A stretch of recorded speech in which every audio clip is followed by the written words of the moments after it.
Hi, Dr. Chahal. How are you doing today?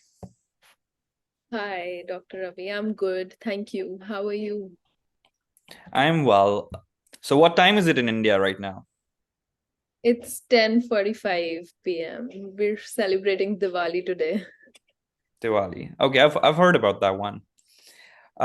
So I see. I've had some time in India back in the day, and the medical system is in India is like pretty different from how it operates in the States.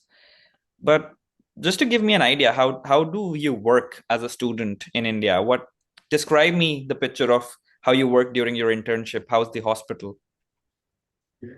My internship at Guru Nanak Dev Hospital was a government care under the government, which is a tertiary care hospital. We catered to almost all aspects of patient care, ranging from admissions to ordering treatment plans for patients as well as discharging them. Our hospital is a very high volume hospital, and we serve the relatively underserved areas of the society who have been unfortunately not been able to access healthcare. I'm sure that might be a great learning experience. The other thing that I wanted to ask you is describe me a challenge that you might have faced on a personal or a professional level as an intern and how you think you overcame it. As a medical student, when I was preparing for my USMLE Step 1 exam, there was a lot of uncertainty regarding the visa situation. My earliest visa appointment was scheduled for Jan 2025, which meant I could not apply this year. But I tried to take it in my stride, and I tried to focus on things which were in my control. And I channelized that energy into studying for my Step 1 exam. And as things would pan out, the day I got my Step 1 result was also the day interview slots opened. And I made it to the US within 2 weeks of taking my STEP exam. And in these shifting circumstances, I was able to adapt to things which were not in my control as well. All right. It's always challenging, especially with the visa situations, I'm sure. I have a question for you. If if you had a patient who presented with chest pain while he was already in the hospital, what do you think would be your steps? How would you think you want to manage that patient? What are the thoughts that come to your head? You get a page that the nurse tells you there's a patient who's complaining of chest pain. What do you want to do right now? If I have the opportunity, I would like to ask the patient more about the pain Mm-hmm. regarding site, onset, characters, and delve more into what could be causing it. And the number one cause I should rule out would be angina. How do you want to do that? I would do an ECG. Okay. And Yeah. sometimes when you're putting in orders, and while ECG is happening, is there anything else you want to order at the same time? I would want to order the cardiac enzymes to check for the cardiac enzyme levels, and we Yeah. could get a better idea as to if an MI has taken place or not. So you basically want to do a cardiac chest pain workup. The diagnosis is something that happens parallel to management in certain emergent situations. So you want to trend the troponins. You or want to order a cardiac X-ray, chest X-ray. You want to order an EKG and trend the tropes because if there is a need for emergent intervention, you don't want to miss the window. Yes. But sure, I'm sure you'll learn more about all of it, and you've had good experience with that as well.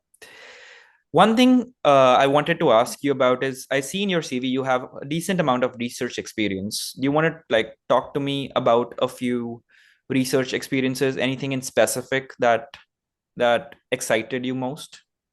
Yes, sure. During COVID, when the lockdown was in place, I was in my fourth year of medical school. As there was a lot of uncertainty involved regarding the future, I tried to make the most of what was available to us back then and had the opportunity to write my first research paper. My friend and I collaborated on this, and we studied about the educational resources students use to study and revise, with special focus on how COVID has affected these. We started with making a questionnaire, which we then shared with our peers, seniors, as well as juniors. And then we collected that data and wrote the paper, the manuscript, after which it was published in the International Journal of Pharmaceutical Research and Education, which is an embossed indexed journal. So what experiences do you have with the research process? I'm hearing manuscript writing. Um, Yes. and did you do the stats yourself, or are there facilities at your campus to help you with that? Had the facility at our campus. The fourth author in this Okay, research paper helped us with that. Yes. great. Good job. Before I wrap up the interview, that's all from my side. Anything else I can help you answer the question? Yes, I had done a short course on antibiotic resistance and presented a paper on it, and I have been very intrigued by the entire subject. Do I have the opportunity to study more about this and do more research on it at your hospital? So we do basically have our infectious disease department, which I've heard is very active when it comes to uh, researches. And if that is something that excites you, I'm sure the sky is the limit. You can definitely reach out to them. And if you are able to balance your residency and take out some time for it, I'm sure it would be a great opportunity. And what I'm aware of, Dr. XYZ, who takes care of the infectious department, is very enthusiastic, and she's been mentoring a few students. And I'm sure you should be able to have a great learning experience from her. Thank you. Thank you. I really appreciate it. Perfect. Thank you. See you around. So, like you see, some interviews can be a little intimidating, can be a little Yeah. less responsive, and that can have a bearing on how your confidence plays, how much you want to respond. And that can make you ask questions to yourself during the interview. Am I doing it right? What am I missing? What am I messing around with? This is not how my last interview went. And sometimes it has nothing to do with you.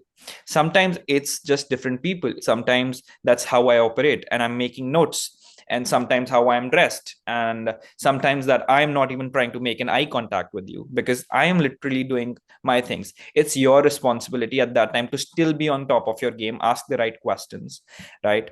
Also, you see there are different kinds of questions. I want to assess what your medical academic knowledge is, give the right answers, and sometimes you might not have the right answer. You might be so much stressed, but just use your common sense. Like I probably like led you, and you took the right hint, and you didn't make any blunders, and that's good enough sometimes. But I would definitely endorse, just know your basic stuffs: chest pain, shortness of breath, because internal medicine interviews, sometimes it can happen and you don't want to come across as someone who cannot take care of those things, right? Yeah. Everything else you will definitely learn. Another thing that I wanted to make sure is that, if you've written something in your statement or your CV, like your research, the questions can be anything related to that research, and you need to be on top of your game. You cannot be, I don't know. You have to come across as someone who knows things. Lastly, especially as an IMG from a different country, sometimes we do not, or we do have some experience from our prior residence, how things are in a certain place. And we want to hear from you how your experience has been, right?